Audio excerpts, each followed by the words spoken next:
drop a calm human diplomat into the heart of a brutal predator society. No weapons, no army. Just 5 minutes to shake their entire world. They expected her to beg. She made them question everything. In a place where strength is measured in scars and dominance, she used nothing but her mind, and left the galaxy's fiercest warriors stunned. This isn't just a story about survival, it's about rewriting the rules of power. Stay with us. This is one you won't forget. If you are new here, then please subscribe this channel and show thumbs up by liking the video. Now let's move to this wonderful story. The diplomatic vessel moved silently through the stars, its polished hull reflecting the distant glow of red and blue suns. Inside, Talia Roan sat alone in the briefing chamber, her fingers tapping quietly on the glass table. The air was still, but heavy with expectation. She was young for a lead envoy, barely 30, but known for doing things differently.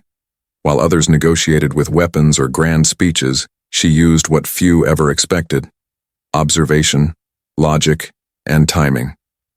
Outside, her window, the capital planet of the Karnax Dominion, loomed. Its surface was jagged, shaped by mountains so tall they pierced the clouds like stone knives. A place ruled by a species known across the galaxy for its aggression, the Karnax were towering reptilian beings with scales that shimmered like metal and claws that could shred steel. They were classified as apex predators by every known database, a title they wore with pride and a touch of arrogance. Talia didn't flinch as the planet grew closer. She had read the reports. The Karnax didn't believe in alliances. They believed in dominance. Peace to them was a pause between hunts. And now the Galactic Alliance had asked her to convince these warlords to grant humans access to a vital starway that ran through their space. The mission was simple on paper: open a path for trade. In reality, it was a test, and Talia knew it.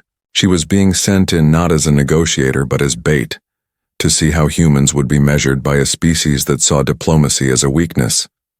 Marshal Renquar stood near the control panel, arms crossed. He was tall, silent, and looked more like a soldier than a bodyguard. But his loyalty was beyond question, and he had known Talia since her first mission. "You still think words can change beasts like them?" he asked, his voice low. Talia gave a soft smile. "Words, no. But what they reveal, that's where power lives." Their ship, named Emberlight, began final descent toward the surface. The landing pad was part of a massive stone arena, ancient and marked with scars from past battles. It wasn't a welcoming sight. Rows of Karnax warriors waited in silence, each one armored in dark plates, their eyes glowing faintly under the red sky. This wasn't a diplomatic hall, it was a stage. And Talia understood instantly that this was their way of testing her. As she stepped out, the heat struck her first. Then the silence. No words, no greetings, only watching eyes. Marshal Renquar followed, his hand resting near the side of his coat, not to draw a weapon, but ready if needed. At the center of the gathering stood Drellick, the supreme leader of the Karnax. He was larger than the others, his scales darker and thicker, with edges that caught the light like blades. When he moved, the others moved. When he breathed, they watched. "You are the human offering," Drellick said, his voice rough and deep. Talia lifted her chin. "I am Envoy Talia Roan. I come to speak, not to bleed." The silence stretched, then broke as the warriors laughed. It wasn't friendly. It was the kind of laughter predators made when they smelled something unfamiliar and weak. Drellick stepped forward, looking down at her with golden eyes. "We offered you 5 minutes to prove you are more than prey. No fighting, no weapons. Just you and your kind's mind. Still you came. Curious." Talia did not blink. "Your people control the starway. We want peaceful passage. You ask for proof. I've come to give it." He moved closer, each step a test of her nerve. Talia didn't move. "And if you fail?" he asked. "Then I go back and tell my people the truth," she said simply. "That the Karnax are not ready to meet others without claws drawn." The arena was utterly still now. The words had touched something. Drellick watched her, not with anger, but with interest. 5 minutes, he growled. Break the unity of my pack. Show them something that makes them doubt even for a moment. And the passage is yours. Fail and you leave with nothing. Talia nodded. Then we begin. She didn't raise her voice, didn't wave her arms or point fingers. She simply turned her head and started watching. Her eyes passed from one warrior to another, not with fear but with intent. Each movement was measured, each glance recorded.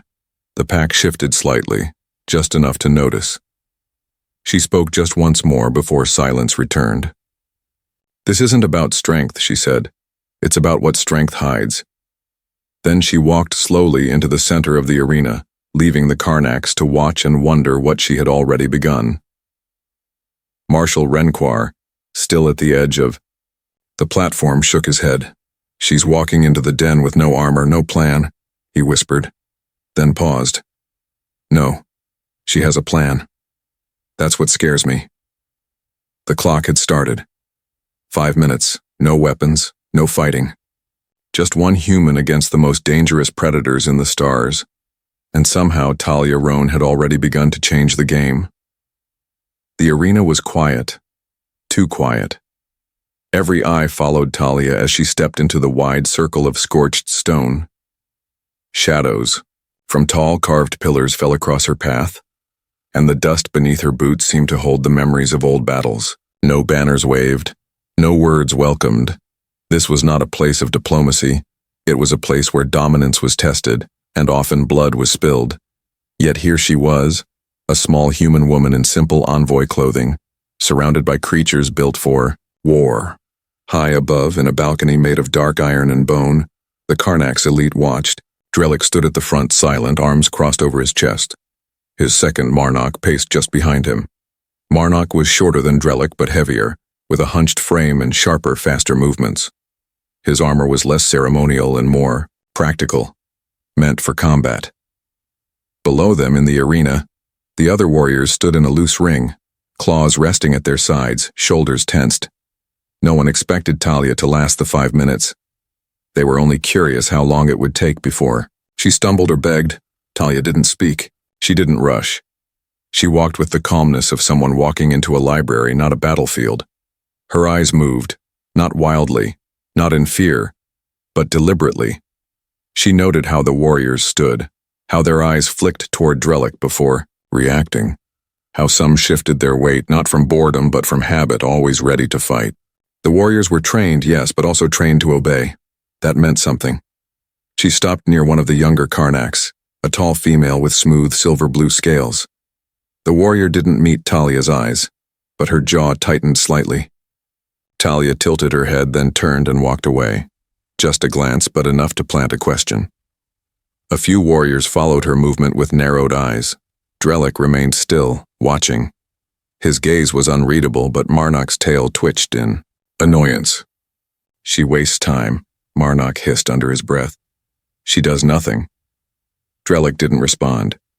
He was not yet amused, but not yet angry either. Talia began to circle the inner edge of the arena. She passed by a warrior who stood too. Close to another, his shoulders turned slightly away from the group. Not submission, but caution.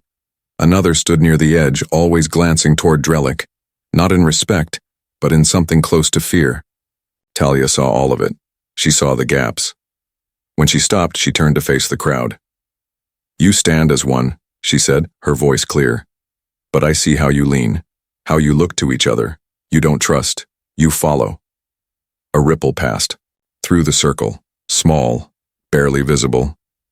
But it was there. Sael, the silver-blue warrior from earlier, shifted slightly.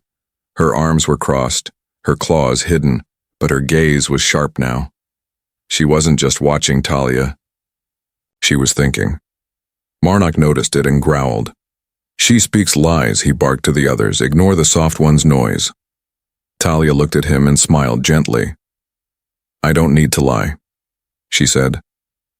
You tell your own truths every time you move.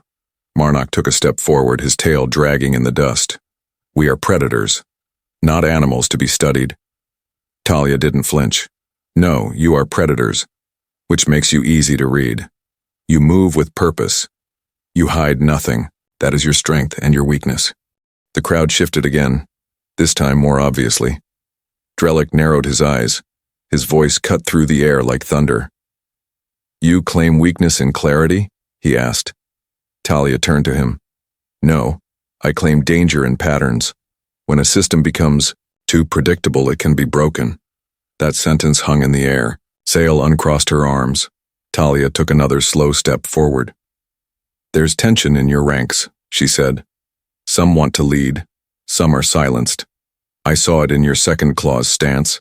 I saw it in how two warriors avoided each other's gaze. You hide disputes under armor, but they're still there. The Karnaks weren't laughing anymore. Sail finally spoke. Her voice was low but steady. What do you know of our ways, human? You who come with no teeth, no claws? Talia looked at her. I know that strength doesn't fear questions, but fear often hides behind loud voices. Sail's head tilted. Then she turned and looked at Marnock. Just briefly. But the look was enough. Marnock growled, louder this time, stepping forward again. This is a game. You stir air with empty words. Talia stepped away from him, pacing slightly, not afraid. You asked me to shake your pack's unity. I've said little. And already you argue. You watch each other, not just me. The warriors didn't respond, but the arena was no longer still. Small movements betrayed thoughts, feet shifting, eyes flicking. Even Drellick had stopped crossing his arms. The 5-minute clock was not yet over, but something had started. Talia stood calmly, hands behind her back. Her voice was soft now, nearly a whisper, but it reached the edges of the stone walls. You thought I would try to fight, but all I needed to do was show you your reflection, and that, it seemed, was enough to make the predators wonder what they had missed. The arena no longer held the same certainty it did minutes before. The confidence of the Karnak's pack, once so solid, now trembled beneath the surface. Their stances had changed. Their breathing patterns had shifted. Talia stood, at the center unmoving, but everything around her was in motion. Eyes glanced sideways. Claws twitched. Warriors who had arrived as a single force now showed cracks, small but spreading. Drellick remained silent on his balcony, though his arms had slowly fallen to his sides. He was watching closely now. Marnock stood near him, fists clenched, his scales darkening to a dull green, an emotional signal the others would recognize. It was the color of irritation, of challenge. Talia saw it too, but her attention was elsewhere. She turned toward a trio of warriors standing close together. You three, she said calmly, have been in formation since I arrived. You move together, think together, but I saw one of you hold back when the other stepped forward. Why? The warriors shifted, unsure how to respond. One of them, a male with a scar along his jawline, looked at the others and then turned away. That was all it took. Silence fell again, but it wasn't the same silence as before. It had weight. Talia spoke again, louder this time. You believe that unity is strength, that to be one is to be powerful. But unity built on fear is fragile. If you all obey without question, who will speak when the leader is wrong? The words echoed off the ancient stone. No one moved to answer. Sail stepped forward. Her silver blue scales shimmered slightly as if lit from within. You speak as if fear is weakness, she said. But it keeps us alive. Talia looked at her. Fear is a tool, like a blade. It can protect. But when it becomes the reason no one speaks, it stops being useful. It becomes a chain. Sail hesitated, then looked up at Drellick. Their eyes met, but this time it was not the stare of a soldier looking to her commander. It was the look of someone measuring a truth she had never allowed herself to speak. Marnock growled and stepped to the edge of the balcony. Enough, he shouted. This is nothing but trickery. She poisons you with her words. She divides us so she can survive. He pointed a claw at Talia. You will not destroy what we've built with empty questions. Talia remained calm. I haven't destroyed anything. I've only uncovered what was already here. She turned slightly, looking at the warriors. If one voice, mine, can shake your trust in each other, how strong was it to begin with? The arena stirred. Warriors looked at each other not with anger, but with uncertainty. That was worse. Doubt once seated was hard to stop. Drellick finally spoke. His voice was quieter now, but it carried power. You came to prove your species was worthy of respect, he said, and all you've done is speak. Talia met his gaze. I did what you asked. I didn't fight. I didn't threaten. I simply showed your warriors something they hadn't noticed. That's what humans do. We look, we listen, we understand. We don't need claws to cause change. Drellick tilted his head. And what is it you hope to gain from this change? She stepped forward slowly. Respect and passage. But more than that, I wanted you to see that strength is not only muscle and bone. It's the ability to look at yourself and change if needed. Her voice softened. Isn't that what evolution is? Adapting to survive? There was no laughter, now. Only the wind and the sound of the Karnax warriors breathing through heavy silence. Marnock's patience broke. He leapt from the balcony, landing hard in the dust with a snarl. You shame us with your clever tongue, he said, marching toward Talia. Let's see how well your words protect you from me. Marshal Renquar moved, but Talia lifted one hand. No. Her voice was steady. Let him come. The Karnax stopped just a few feet from her, towering and bristling. One swipe, he said, and you'll be forgotten. Talia looked up at him. Then do it. But understand this. If you strike me now in front of your pack after everything I've shown them, they won't see strength. They'll see fear. Marnock hesitated. His breathing slowed. The muscles in his arms tensed. But he didn't move. Around them, no one spoke. No one cheered. Talia continued, her voice quiet but unshakable. Strike me and you prove me right. Let me walk away and maybe, just maybe, you start something stronger than fear. Sile stepped forward, placing herself between Talia and Marnock. She's right, she said, her voice steady. We've followed power without thought. That is not strength, that is habit. Marnock snarled, but Drellick's voice cut through. Enough. He stepped down from the balcony at last. The leader moved slowly, not with anger, but with the weight of thought. You've stirred something, envoy, he said. Something I did not expect. Talia bowed her head slightly. I only revealed what was already waiting to be seen. Drellick looked around at his pack. Some looked away. Others met his gaze and didn't lower their eyes. Change had started, whether they wanted it or not. The wind shifted, cool now, brushing across the open arena floor. It carried no words, only the memory of something important. Silence, broken not by force, but by truth. The moment stretched long and heavy. Dust swirled in the arena, caught in the silence that had fallen like a curtain. Drellick stood across from Talia, the supreme leader of a warrior race facing down a human diplomat who hadn't raised a weapon, hadn't shouted, hadn't even broken stride. Around them, the pack of Karnax warriors shifted their weight, their claws scraping against the stone floor, not in preparation for a fight, but in thought. No one had expected this. Talia had arrived as an outsider, an envoy they had hoped to mock, maybe even scare. But in a few minutes she had pulled something loose from deep within their ranks.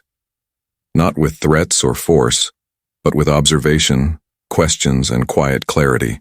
Now the Karnax were left staring not at an enemy, but at a reflection they hadn't dared to see. Marnock stood off to the side, tense and silent. His pride was bruised, and his authority weakened. Sael, standing between him and Talia, had not moved since she spoke out. Her stance was calm, but her choice had been loud. She had challenged not just Marnock, but the unspoken rule that no one questions the chain of command. And she had done so with words, not teeth. That alone was enough to rattle the entire foundation. Talia didn't press the moment. She simply waited. The most dangerous thing she could do now was speak too much. The point had already been made. The pack was thinking for itself. That was the true test. The 5 minutes had passed. Now, what came after would matter more. Drellick stepped forward slowly, his large form casting a long shadow across the stone. His face was unreadable, but the way his eyes met Talia's was different now. It was not the stare of a hunter sizing up prey. It was the look of someone who had expected a contest and found a mirror. "You came to speak," he said, his voice quieter than before. "You spoke, and now we are not what we were." He paused, glancing at his warriors. Some avoided his, like others, like Sale, stood firm. "I do not know yet if that is a strength or a weakness," Talia nodded. "Sometimes change feels like weakness at first, but it's not. It's growth. It just takes courage to face." Drellick looked at her, then at Marnock, then at the pack. "She did not fight," he said to them all, "but she broke our stillness." He turned back to Talia. "You have your passage. The Starway will be open to human ships, and the treaty, if you still want it, will be signed." Talia bowed her head in thanks, her expression calm but her heart pounding. "We do, and we're ready to build something better. Together." The arena buzzed with low murmurs, not of challenge but of conversation, a rare sound among Karnaks who preferred to act rather than talk. Talia looked to Sael, offering her a small nod of respect. Sael returned it, something new in her expression, something close to trust. Marshal Renquar stepped forward at last, having watched the entire exchange with a quiet mix of admiration and disbelief. He leaned slightly toward Talia. "I've been in battle zones quieter than this," he whispered. Talia smiled. "That's because this was a different kind of war." As they walked back toward the ship, the atmosphere behind them had changed. The warriors didn't jeer or glare. They watched. Some tilted their heads thoughtfully. Others murmured to each other in low tones. What Talia had done was not just win a negotiation, it was start a shift. Not a loud one, not a sudden one, but real. Before boarding, Talia turned to look once, more at the arena. Drellick still stood there watching her. He didn't wave or nod, but there was something in the way he stood, less rigid, more grounded, as if a weight he hadn't known he was carrying had lessened. She offered a final small wave. He didn't return it, but he didn't turn away either. Inside the ship, Renquar sat heavily in his seat, shaking his head with a half-smile. "I thought you'd get us both killed. Instead, you got a treaty and an entire species thinking about feelings," Talia chuckled. "I didn't talk about feelings, I talked about what they already knew but never voiced." "Still," Renquar said, "that was the quietest rebellion I've ever seen." Talia leaned back, watching the stars shift as the ship lifted. "Sometimes you don't have to shout to be heard. You just have to say the right thing at the right time." The stars stretched out before them, the path now clear, both literally and figuratively. What lay ahead was uncertain, but what they left behind was even more important. A moment when understanding did what weapons couldn't. And back on the planet below, among the strongest predators in the known galaxy, a new conversation had begun. One, not of teeth and claws, but of thoughts, questions, and the unexpected strength of quiet change.